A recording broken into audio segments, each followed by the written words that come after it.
भगवान जगन्नाथ जी को बहुत बहुत नमन है। और भगवान श्री पुरुषोत्तम को भी नमस्कार है। गुरु को भी, गुरु जी के चरणों में बार बार नमस्कार है। और आप सबका हृदय से स्वागत है। आशा करता हूँ आप सब बहुत अच्छे होंगे, स्वस्थ होंगे, सकुशल होंगे। आज से कल हमारा सावन का महीने में जो कृष्ण पक्ष का अमावस्या तिथि था वो कल बीता। और ये अब के बरस जो है, जो चलित चलित वर्ष जो है, 2 सावन का महीना भूतल पर या तो भूमंडल पर भोग हो रहा है, भुक्त हो रहा है। तो इसमें आप देखेंगे तो जो सावन महीना है जिसको कि अधिमास भी कहा जाता है, अधिमास, अधिक मास, इस प्रकार से उसे कई कई प्रकार के नाम से उसको बुलाया जाता है, कहा जाता है।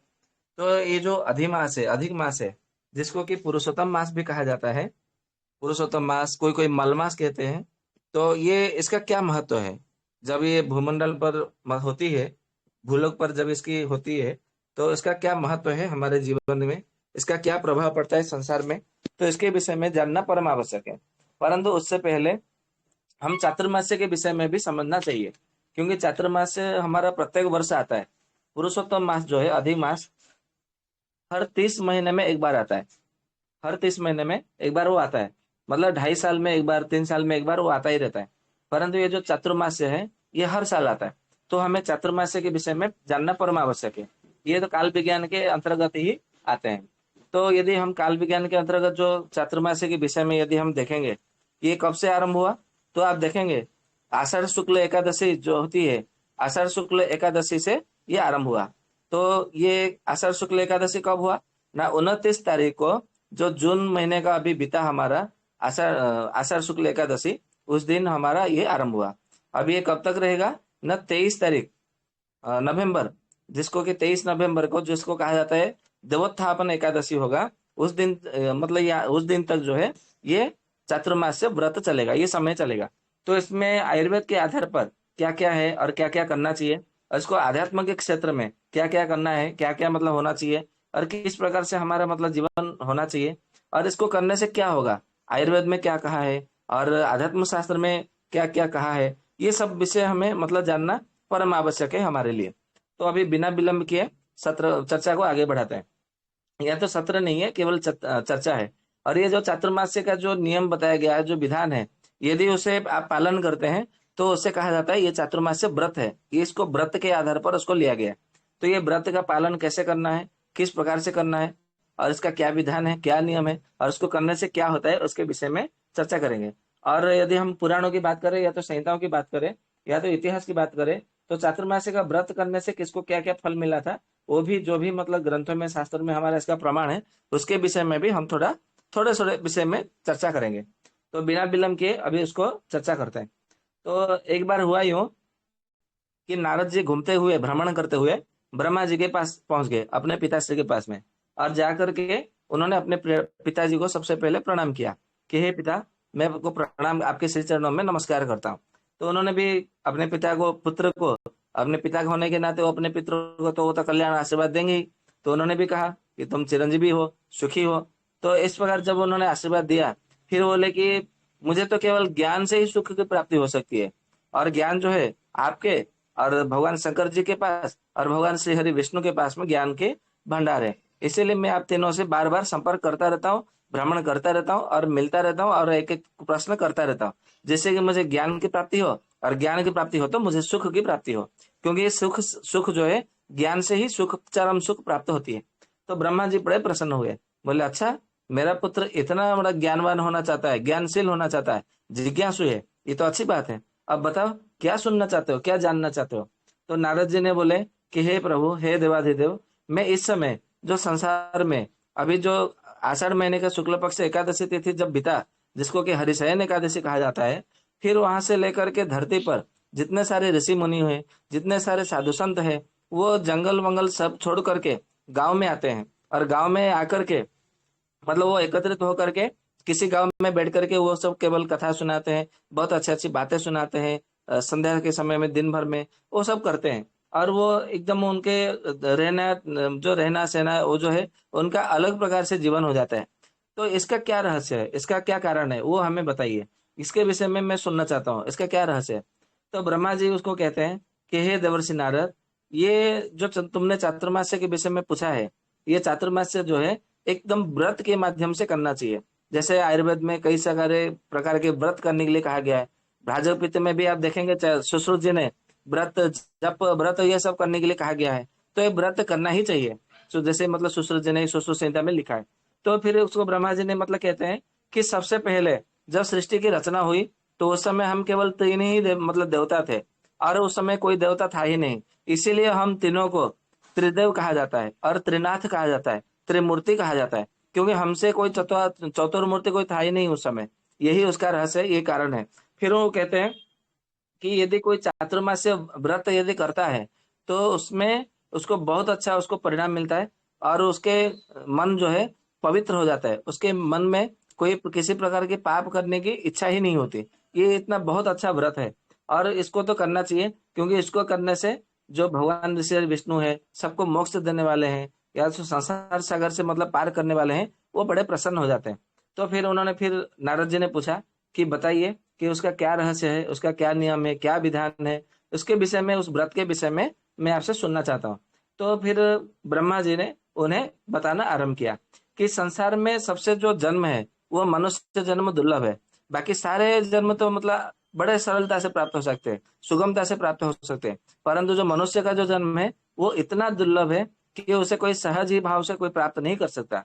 और मनुष्य जन्म में भी कई कई मतलब अलग अलग प्रकार से जन्म होते हैं। जैसे अंत्यज मतलब वर्ण में, या तो शूद्र वर्ण में, वैश्य वर्ण में, क्षत्रिय वर्ण में, ब्रह्म यानी कि विप्र वर्ण में। फिर उसके फिर आगे है कि तपस्या के मतलब रूप में, तपस्या का मतलब शरीर में जन्म लेना, या तो फिर अधिक मात्रा में ब्रह्मचर्य व्रत का पालन करना, या तो फिर गायत्री जप करते हुए अपने जीवन को व्यतीत करना, साधु संत सन्यासी हो जाना, यति हो जाना।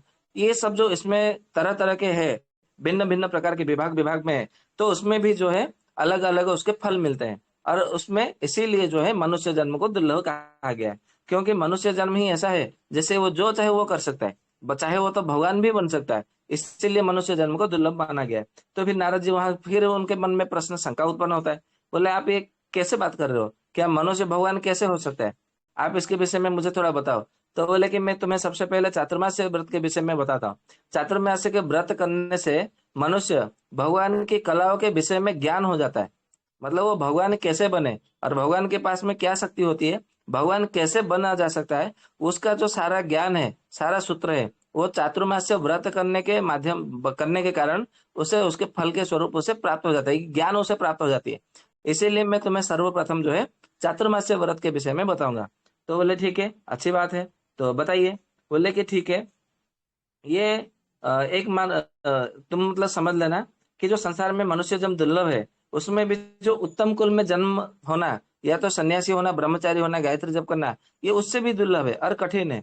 और फिर इस सब मतलब होने पर भी कोई कुलीन भी मतलब है उत्तम कुल में जन्म हुआ, और ब्राह्मण कुल में जन्म हुआ, उसके आसपास सारे के सारे ब्राह्मण ही मतलब विद्यमान रहे, हरि भक्तों के साथ में भी मतलब वो रहा, फिर भी यदि उसके मन में दया भाव नहीं है, उदारता नहीं है, तो किसी काम का नहीं, उसमें कोई फल नहीं है। वो ऐसे हो गया जैसे मतलब हम कलछी से हम सब्जी तो बनाते हैं, विभिन्न प्रकार के षड्रस पाक व्यंजन तो बनाते हैं, परंतु उसका स्वाद वो नहीं जान सकता, उसका स्वाद वो नहीं समझ सकता, उसको अनुभव में नहीं आएगा। यही मतलब रहस्य है। फिर बोलते हैं कि जहां पर कल्याण में सत्संग प्राप्त होता है, तो उसे मनुष्य जन्म जो है एकदम अच्छा अनुभव होने लगता है। दुर्लभ का जो अनुभव था, वो दुर्लभ का जो अनुभव वो दूर होने लगता है। इसीलिए जहाँ सत्संग नहीं है, वहां विष्णु भक्ति नहीं हो सकती, और जहाँ विष्णु भक्ति नहीं, सत्संग नहीं, वहां व्रत करने से आपको ज्ञान मतलब व्रत करने के ज्ञान प्राप्त नहीं हो सकता। और इसीलिए सत्संग भी होना चाहिए, और विष्णु भगवान के प्रति भक्ति होना चाहिए। और उसके बाद में जब आप व्रत करते हैं चातुर्मास का, तो वो कल्याण का प्राप्ति होता है। नहीं तो जो कल्याण की प्राप्ति है वो एकदम से दुर्लभ हो जाता है। ये मतलब उन्होंने कहा।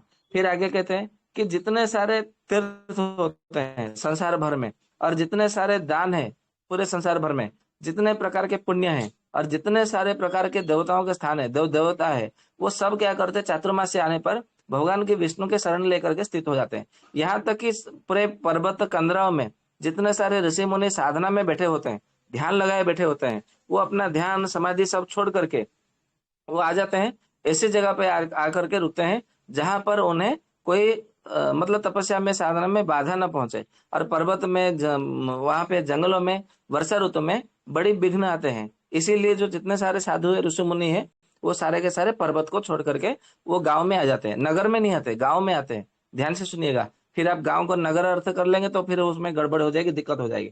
तो इसीलिए कहा जाता है कि जो चातुर्मास्य में प्रतिदिन श्रीहरि का ध्यान करते हुए जो ध्यान लगाते हैं, प्रणाम करते हुए ध्यान लगाते हैं, उनका जीवन अत्यंत शुभ होता है। क्योंकि संसार में जो मनुष्य का जन्म है, फिर भगवान की विष्णु है, ये दोनों तो दुर्लभ है ही। फिर कहते हैं चातुर्मास्य में नदी में स्नान नहीं करना है। यदि कोई नदी में स्नान करता है तो उसलिए ये है कि मतलब आपको जो भूख है, मतलब अपने भूख पर विजय पानी होगी, मतलब क्षुधा पर आपको विजय पानी होगी। इसका अर्थ है आपको बिल्कुल भोजन नहीं करना है, पानी नहीं पीना है। और बिना भोजन ग्रहण मतलब किए, बिना पानी पिए यदि आप रहते हैं तो आप नदी में स्नान कर सकते हैं। और वो भी नदी में कौन सा वाला नदी, जिसमें कि आपका पर्वत में झरना के रूप में आपको प्राप्त हुआ, उसमें आप मतलब स्नान कर सकते हैं।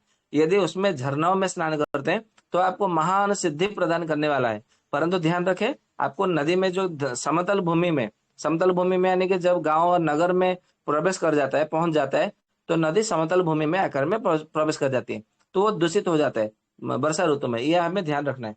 ठीक उसी तरह जो झरना में, झरना के साथ साथ में तत्काल ये इतना तड़ाग में स्नान करते हैं, बावली में स्नान करते हैं, वापी में स्नान करते हैं, तो उसके जितने सारे जो पाप होते हैं वो पाप नष्ट हो जाते हैं, ऐसा उन्होंने कहते हैं। फिर उसके बाद में क्या कहते हैं कि जो पुष्कर तीर्थ है, प्रयाग,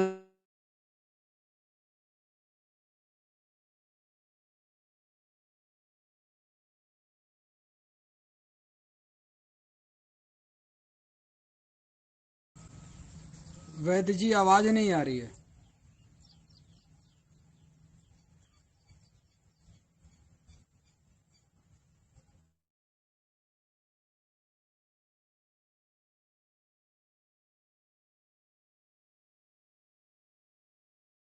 आवाज नहीं आ रहा है गुरुजी।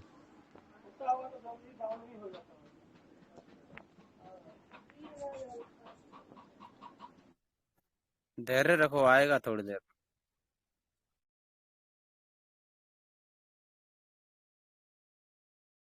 हेलो, राम राम। राधे राधे गुरु जी, सादर प्रणाम। जी राधे राधे, प्रणाम। अभी आ रही है आवाज? हाँ जी, हाँ जी। हाँ। तो उन्होंने कहा कि जो नर्मदा जो तीर्थ है, नर्मदा का जो शुक्ल तीर्थ है, फिर जो भास्कर क्षेत्र है, यानी कि जो अर्क क्षेत्र है, जिसको कोणार्क भी कहा जाता है, गुरु जी आवाज प्राची। हाँ जी। गुरु जी आवाज आवाज वहां तक आई थी, पुष्कर की बात कर रहे थे, तीर्थों की बात। जी जी जी, पुष्कर की बात करें, जी जी। तो जो पुष्कर का जो तीर्थ होता है, प्रयाग क्षेत्र होता है, और किसी भी आप महातीर्थ में यदि जल में यदि चातुर्मास्य में स्नान करते हैं, तो आपके पुण्यों की कोई संख्या नहीं है। पुण्य का अर्थ यहाँ पर लेकर लेते हैं तो आरोग्य की प्राप्ति है, ये समझना चाहिए। फिर यहाँ पे मतलब फिर कहते हैं ब्रह्मा जी कि जो नर्मदा का क्षेत्र है, नर्मदा का क्षेत्र यानी कि कौन सा, पूरा संपूर्ण नदी नहीं, जो शुक्ल तीर्थ है, शुक्ल तीर्थ यानी कि जहाँ पे आपको यदि मतलब भरूच, गुजरात के भरूच के वहां पे जाएंगे, भरूच जिला, भरूच जो स्टेशन है, भरूच स्टेशन से गाड़ी जाती है, क्योंकि हमने कई बार वहां पे गए हैं नर्मदा का शुक्ल तीर्थ में। तो आप वहां पे जाएंगे गुजरात के भरूच तीर्थ में से, कितना आधा घंटे का समय लगता है, आधा घंटा 40 मिनट इतना समय लगता है बस में जाएंगे तो वहां पे जाकर के यदि कोई स्नान करता है, या तो भास्कर क्षेत्र यानी कि जो अर्क सूर्य क्षेत्र है, यानी कि जो कोणार्क है उड़ीसा में, वहां पे यदि कोई स्नान करता है चंद्रभागा में, या तो प्राची सरस्वती जो नदी है, जो कि प्राची सरस्वती कहाँ है, ये उत्तर प्रदेश में है। और उसके साथ में जो समुद्र संगम में, समुद्र संगम हमारा भारत में 3 जगह है। एक है पूर्व समुद्र में, और दूसरा है पश्चिम समुद्र, तीसरा है आपका दक्षिण समुद्र, ऐसे 3 समुद्र में है। बाकी हमारे मानचित्र में तो उत्तर समुद्र के विषय में चर्चा नहीं है आज के समय में। परंतु यदि हम अपने इतिहास को देखते हैं, महाभारत को देखते हैं, तो हमारे चारों ओर समुद्र के बीच में जो है वो हमारा भारत वर्ष है, ऐसा उसमें लिखा गया है। तो वो बात अलग है। अभी आजकल मतलब मानचित्र हमारा बिगड़ा हुआ है, सबने ठगाई करके जो है लूट करके लिए है भारत और वर्ष को। तो या तो फिर जितने सारे समुद्र है, तीनों समुद्र के जो संगम है अभी के समय में, एक दिन भी यदि चातुर्मास्य में जाकर के कोई स्नान करता है, तो उसके शरीर में जितने सारे जो रोग है, जिसके जितने सारे उसके पाप है, वो लेस मात्र नहीं रह जाता। यानी कि उसके शरीर में जो कोई रोग है, तो रोग में बहुत अच्छा परिणाम मिलता है। फिर उसी तरह जो नर्मदा के शुक्ल तीर्थ में एकाग्र चित्त होकर प्रतिदिन यदि स्नान करता है चौमासे में, चातुर्मास्य व्रत में, तो उसके जितने सारे शरीर में उसके पाप होते हैं, शरीर के पाप, मतलब यहाँ पे मानसिक पाप और वाचनिक पाप की मतलब चर्चा नहीं हुई है। शारीरिक पाप, उसके शारीरिक पाप के हजारों हजारों टुकड़े होकर के जैसे मतलब पत्थर के हो जाते हैं, ठीक उसी तरह उसके शरीर के जो पाप है वो पत्थर के हजार टुकड़ों के समान वो हो जाते हैं, यानी कि छिन्न भिन्न होकर के नष्ट हो जाते हैं।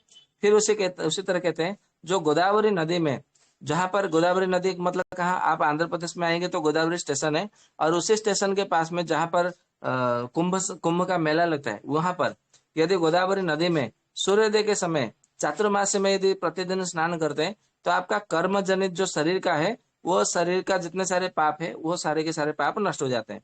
फिर ऐसा कहते हैं कि जो तिल मिश्रित और आंवला मिश्रित जल से अथवा बेलपत्र के जल से चातुर्मास में जो स्नान करता है, उसमें दोष का लेस मात्र नहीं रह जाता।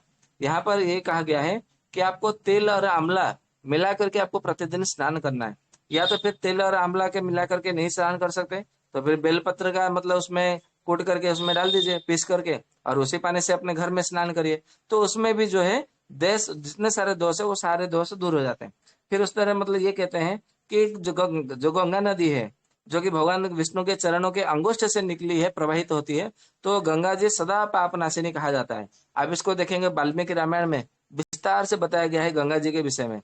जब राम जी मतलब गंगा जी को पार होकर के वहां पे जाते हैं, तो महर्षि विश्वामित्र जी को वो पूछते हैं, हाँ भगवान महर्षि विश्वामित्र जी को, तो महर्षि विश्वामित्र उन्हें बहुत अच्छे से वहां पे बताते हैं गंगा नदी के विषय में, गंगा जी के विषय में।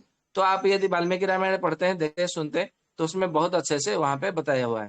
तो उन्होंने मतलब कहा है कि गंगा जी जो है पापनाशिनी है, और चातुर्मास्य में जो गंगा जी का जो महात्मा वो विशेष रूप से और बढ़ जाती है, और भगवान विष्णु के स्मरण करने पर जो हजारों पाप तो भस्म होता ही होता है। इसीलिए गंगा जी का चरणोदक, मतलब चरणोदक यानी कि जो चरण से निकली हुई जो पादों का मतलब पानी है, गंगा पानी अपने मस्तक पर जो है चौमासे में धारण करना चाहिए, यानी कि सिंचन करना चाहिए अपने मस्तक में। तो इससे क्या होता है कि वो बहुत ही कल्याणकारी होता है, और आपके मन मस्तिष्क हृदय को बल देता है, ऐसा मतलब कहा जाता है।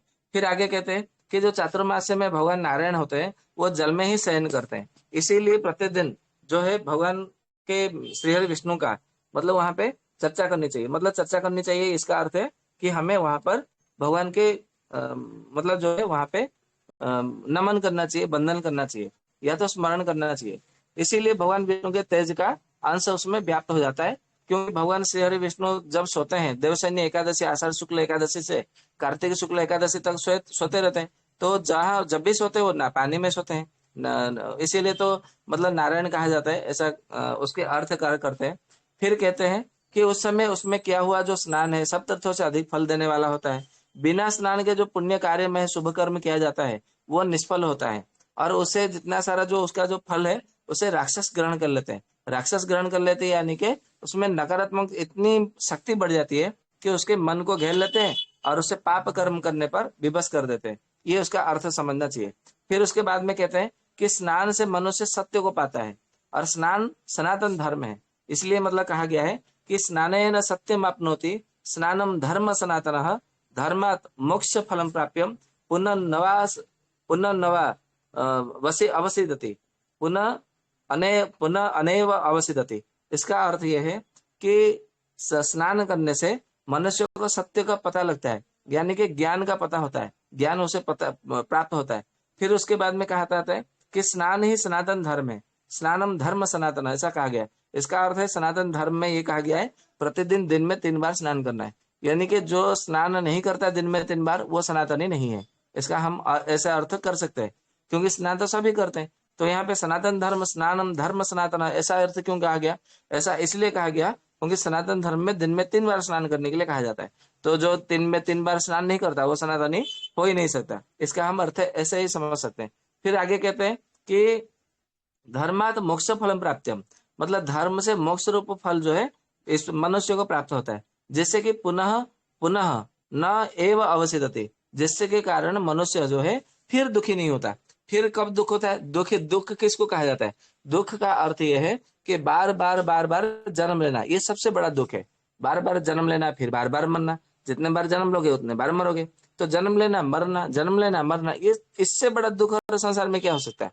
बाकी जितने सारे दुख है, सभी दुखों को, कष्टों को आप दूर कर सकते हैं, परंतु ये जो जन्म और मृत्यु वाला जो दुख है, जो कष्ट है, उसे मनुष्य दूर नहीं कर सकता। हाँ, मनुष्य के कर्म अवश्य दूर कर सकते हैं, उसके जो निष्काम कर्म है वो उसे अवश्य दूर कर सकते हैं, उसे बंधनों से मुक्त दिला सकते हैं। परंतु मनुष्य जो है निष्काम कर्म कब के करता ही नहीं है। कुछ ना कुछ सकाम लेकर के, कामना लेकर के वो चर्चा करता रहता है, उसमें जुड़ा रहता है, इसीलिए उसको दिक्कत होती है। ठीक उसी तरह ये कहा गया है कि रात को और संध्या काल में बिना ग्रहण के कभी स्नान नहीं करना चाहिए। रात को कभी स्नान नहीं करना है, और संध्या के समय कभी भी जो है, संध्या काल में कभी भी स्नान नहीं करना है। हाँ, यदि सूर्य ग्रहण और चंद्र ग्रहण हुआ हो तो उस दिन जो है ग्रहण का जैसे ही मतलब मोक्ष हो जाता है, मोक्ष के होने पर जो है आपको स्नान करना चाहिए। ठीक उसी तरह आगे कहते हैं कि गर्म जल से कभी भी स्नान नहीं करना चाहिए, गर्म पानी से कभी स्नान नहीं करना चाहिए। आजकल तो सारे के सारे बहुत सारे आढ़े व्यक्ति हो गए, आढ़े यानी कि धनवान व्यक्ति हो गए, कि हर कोई उसके घर में गीजर लगा है तो मेरे घर में गीजर क्यों नहीं, वो गर्म पानी से नहा सकता है तो मैं क्यों नहीं। मतलब एकदम से जो है तर्क वितर्क करके, या तो फिर ऐसा करके कि प्रतिस्पर्धा करते हुए वो आगे बढ़ रहे हैं, जो कि बिल्कुल गलत है।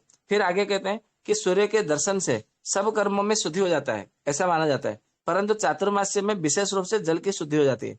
फिर शरीर यदि असमर्थ हो तो आप जो गोमय जो भस्म होता है, यानी कि जो गाय का गोबर होता है, उसको आप भस्म बना करके रख सकते हैं। उसको यदि आपने अपने शरीर में लगा लिया तो उससे भी जो है आपका स्नान हो गया, उसे भस्म स्नान कहा जाता है। फिर उसी प्रकार मंत्र स्नान है, और भगवान विष्णु के चरण दोष से भगवान नारायण के आगे क्षेत्र जो है तीर्थ है, नदी, जितने सारे जो स्नान है वो सब के सब जो है मन शुद्ध करने वाले हैं, अंतःकरण को पवित्र करने वाले हैं, और चित्त का मलिन को दूर करने वाले हैं। इसीलिए चातुर्मास में ये सब जो है महत्व और बढ़ जाता है। तो इस प्रकार से जो है उन ब्रह्मा जी ने इतने मतलब बताया। तो आज हमारा ये पहला चर्चा है, इसीलिए हम इसको यहीं पे विराम देते हैं। कल इसका दूसरा भाग हम चर्चा करेंगे। ठीक है, तो ये था आज के विषय में। तो आप लोग को यदि मतलब इसमें कुछ शंका हो, कुछ कहना हो, या तो अपना अनुभव कुछ बांटना हो, तो उसमें बांट सकते हैं, कह सकते हैं।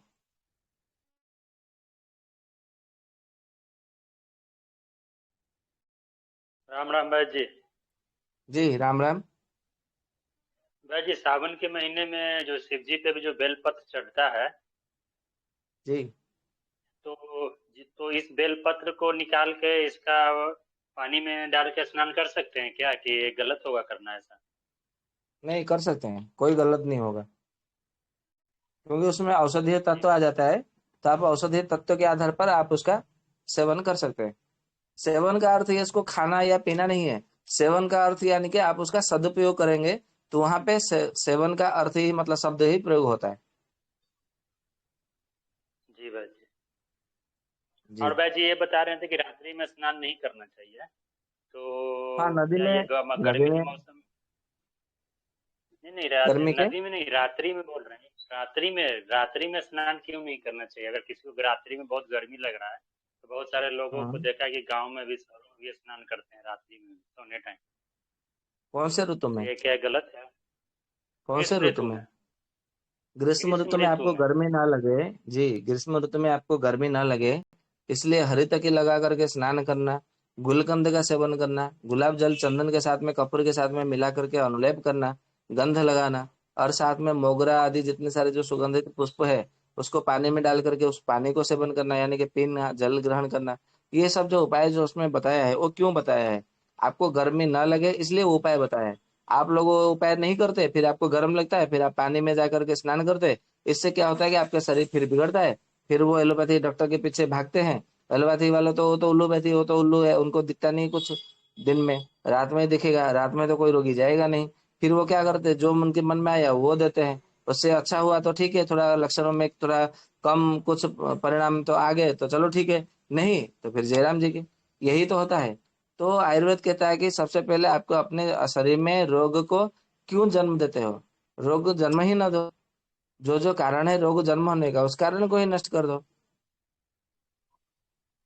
तो इसका मतलब ये होगा कि वैद्य जी कि दिन में केवल एक ही बार स्नान करना चाहिए, 2 बार या 3 बार नहीं? ये कब कहा हमने 3 बार नहीं नहाना है? आयुर्वेद तो कहता है कि दिन में 3 बार स्नान करना है, सुबह में एक बार, दोपहर के एक बार, शाम अपराह्न काल में एक बार। अच्छा, रात में नहीं नहाना चाहिए, प्राण काल तक नहा सकते हैं? जी जी। जी भाई जी, ठीक है भाई जी, धन्यवाद। वैद्य जी, जी इसमें ऐसा है स्नान वाले में कि 3 बार आपने बताया, तो क्या कभी ऐसा भी कोई समय आता है कि किसी या पूरे वर्ष ऐसा कर सकता है, या कहीं कहीं किसी ऋतु में परहेज भी होता है 3 बार स्नान का? 3 बार जो स्नान है वो सभी ऋतुओं में कहा गया है, 12 महीना। अच्छा, ठीक है, इसमें परहेज नहीं है, मतलब 3 बार करना ही करना है। जी। अच्छा, और शाम का समय क्या रहेगा? सूर्यास्त से कितने घंटे पहले तक करना चाहिए स्नान? सूर्यास्त से कम आधा घंटा पहले। आधा घंटे पहले से, और पहले तो नहीं करना चाहिए फिर? उससे पहले भी कर सकते हैं, 1 घंटे पहले भी कर सकते हैं, कोई दिक्कत नहीं है। अच्छा, मान लीजिए अगर 6 बजे तक सूर्यास्त होता है, तो हम 5 बजे तक कर सकते हैं, 5 बजे तक? जी जी जी, कर सकते हैं। अच्छा, उससे और पहले तो अच्छा नहीं है ना? जैसे 4 बजे करे कोई, 3 बजे, वो तो ठीक नहीं है फिर? हाँ जी हाँ जी। अगर देखो 4 बजे 3 बजे करे, तो वो फिर तो गिनती होगी शाम का स्नान में, या समय पे, सही समय पे करना उचित रहेगा, जैसे 5 बजे, 5:30 बजे, वो ज्यादा सही है? हाँ जी, गिनती होगी, कोई दिक्कत नहीं। नहीं, 3 बजे करेगा तो गिनती होगा शाम का? हाँ हाँ हाँ, हो जाएगा। तो शाम का एक सही समय होना चाहिए ना, कि कितने बजे स्नान करना ज्यादा अच्छा रहेगा? जी जी जी। शाम में स्नान का सही समय क्या रहेगा, मतलब आयुर्वेद सिद्धांत के हिसाब से, जो कि ऐसा कोई सही रहेगा? समय नहीं है, स्नान का समय नहीं है। आपको अच्छा सूर्यास्त से आपको आधा घंटा 1 घंटे पहले अपने समय के अनुसार उसको आप स्नान कर सकते हैं। अच्छा अच्छा अच्छा। जी, जैसे इसमें ठीक है आपने ना। कहा वैद्य जी की स्नान से मनुष्य सत्व को प्राप्त करता है, जी तो यहाँ पे सत्य अर्थात कि जब व्यक्ति स्नान अच्छे से करेगा, तो उनका मन मस्तिष्क तन सही से कार्य करेगा, तो ज्ञान को सही से प्राप्त कर पाएगा। इसका क्या ये जी अर्थ जी है? जी जी जी जी। अच्छा, ठीक है।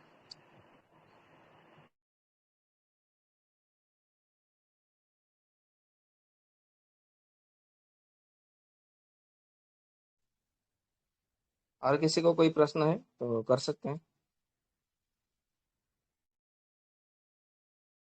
भाई जी राम राम। जी राम राम। भाई जी ये आषाढ़ शुक्ल एकादशी से बताए ना, वो चातुर्मास के प्रारंभ का। राम राम जी वैद्य जी। हाँ जी राम राम, बोलिए बोलिए। हेलो। हाँ जी, बोलिए बोलिए, सुन रहे भैया, बोलिए। हमारी आवाज नहीं आ रही क्या? आ रही है भाई जी, वो हाँ चलेगा बोलिए। शायद। भाई जी ये आषाढ़ शुक्ल एकादशी से बताया ना इसका प्रारंभ चातुर्मास का। जी जी जी। तो इसमें से अभी तक अगर कोई नियम पालन नहीं किया है और अभी से व्रत करना चाहे, तो फिर अभी से पालन कर सकते हैं। हाँ बिल्कुल कर सकते हैं, कोई दिक्कत नहीं। वही पूछ रहे थे भाई अभी जी। हम नियम के विषय में कहा, मतलब अभी तो हम चर्चा आरंभ ही नहीं किए। क्या क्या करना चाहिए, जी जी, क्या मतलब खाना चाहिए, जैसे क्या कि नहीं खाना चाहिए, कैसे रहना चाहिए, जैसे उसके मतलब विषय में आगे पूरा और चर्चा सत्र रहेगा। में। जी। जी, जैसे आगे और सत्र में अभी आप बताएंगे, तो उस बात से मतलब उसको कर सकते हैं। जी जी जी जी। जी भाई जी। हाँ जी। अच्छा वैद्य जी, ठीक तो है फिर। इसमें आ, चातुर्मास का अंत किस तिथि को होता है? कार्तिक शुक्ल एकादशी। अच्छा, कार्तिक शुक्ल एकादशी। जी।